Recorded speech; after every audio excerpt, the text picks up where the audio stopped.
Alright, so I thought I'd give you guys a garden update. So this right here, these are my turnips, which I think some of this is actually leftover frost damage. So I kind of thinned this end over here. I haven't really thinned this other end, which is probably a little late to be thinning, but oh well, it's the first time I've grown turnips, so I don't really know what I'm doing. And I can eat the turnip greens I discovered. They're pretty good.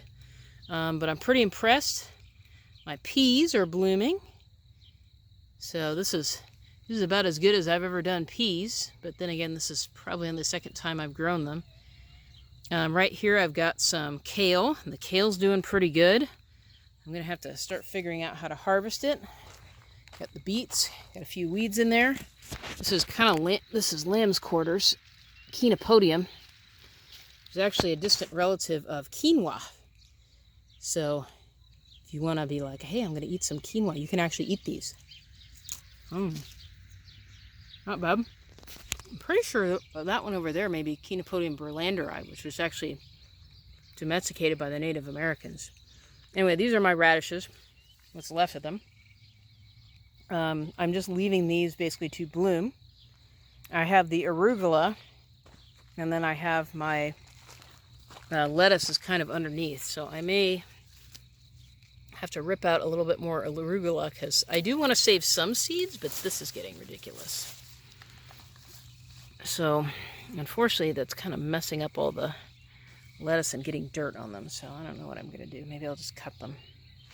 But anyway, that's my arugula, mostly that's blooming, and then there's lettuce underneath. Maybe I'll just go cut them.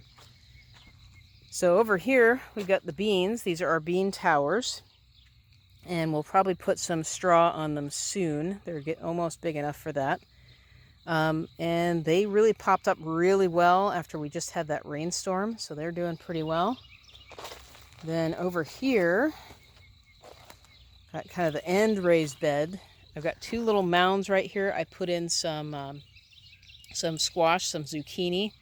I haven't tried them in this spot. In years past, I've had real big problems with squash vine borers. So I'm not sure what I'm going to try to do. I might try some floating row covers, see what happens. I did put in one pepper over here, figured I could squeeze one in. This is a hot pepper called Puma, which supposedly is kind of like a habanero type. I'm not sure why the leaves are curling. They were doing that inside under the light, so they may have actually been exposed to too much light. And over here, I have my ironically named golden yellow peppers called Corona. So those are over there, and they seem to be kicking quite a bit of butt. I'm really impressed with how they're growing. I mean, they look very small, but I started them really, really late because I thought I was going to be able to go to the store and buy pepper plants, and yeah, that didn't really work out. So these are some of the tomatoes. These are our new tomato cages. This is an F2 of a tomato called Beefmaster. So we'll see how that turns out. These are a tomato called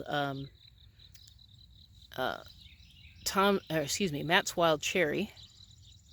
So that's Matt's Wild Cherry. And what's neat about these is really, really green. I'm really impressed. Is I've actually got, or at least I did, I actually got a couple that even got a tomato on it. Crazy, crazy. And over here, I cut a slit in our weed fabric here. And it's got a biodegradable underneath it. But this is our okra. And my husband threw some chicken bedding, which got rained on. So we'll see if those come up.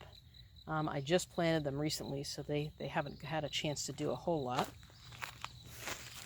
So then over here, this is the Crnkovic Yugoslav tomato, which is an heirloom I got from Southern Exposure Seed Exchange.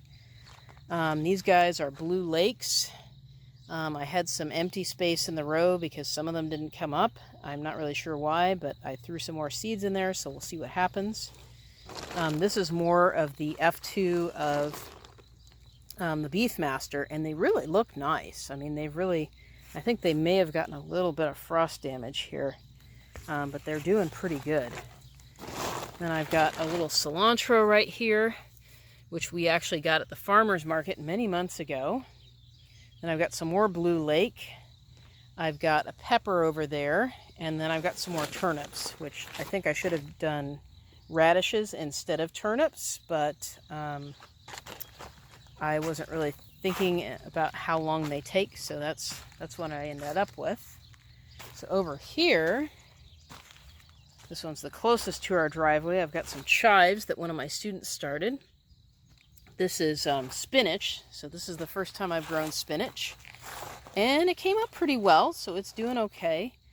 I have some of this Buena Mulata pepper. It's another one of these heirloom varieties. Basically, I have 2 rows, more or less, of Yukon Golds. And the ones that are slightly more purple, that's a variety called Magic Molly, which is a purple potato. Because I thought, if I'm going to grow my own potatoes, I may as well grow something that's kind of different and interesting. So after this rain, I don't know what it is about rain versus, giving them water. You can water them with the hose all you want, but you get a nice soaking rain and the plants just go, they love it. So right here, I've got my purple cabbage, which is really grown quite a bit. This is one of my Buena Mulatas that got kind of pecked by a chicken, so I don't know if it's going to make it. Over here, I've got the beets, and they're getting a little bit bigger. And then what I did over here is we have this kind of big pile of dirt. It's not even really soil in the classic sense because it was just dug up from somewhere and dumped here. But we had them delivered, so I just had some extra space, so I threw some squash seeds on top of them. And basically they didn't do anything until we had this nice rainstorm. And then I also I filled these with soil. I realize I probably need to do that with all of them because otherwise they're basically a death trap for wildlife if they fall in there, little tiny toads and things. So I'm going to probably fill those up. But these are the zinnias that are coming up, so hopefully they'll attract some pollinators. And then way over there, the 3 sisters, hopefully over there, and then another gourd over there. So that's basically what the garden's looking like right now. This is just the vegetable part. I put in kind of a little bit of an herb garden, but it's in a really weedy spot, so we'll have to see how that turns out.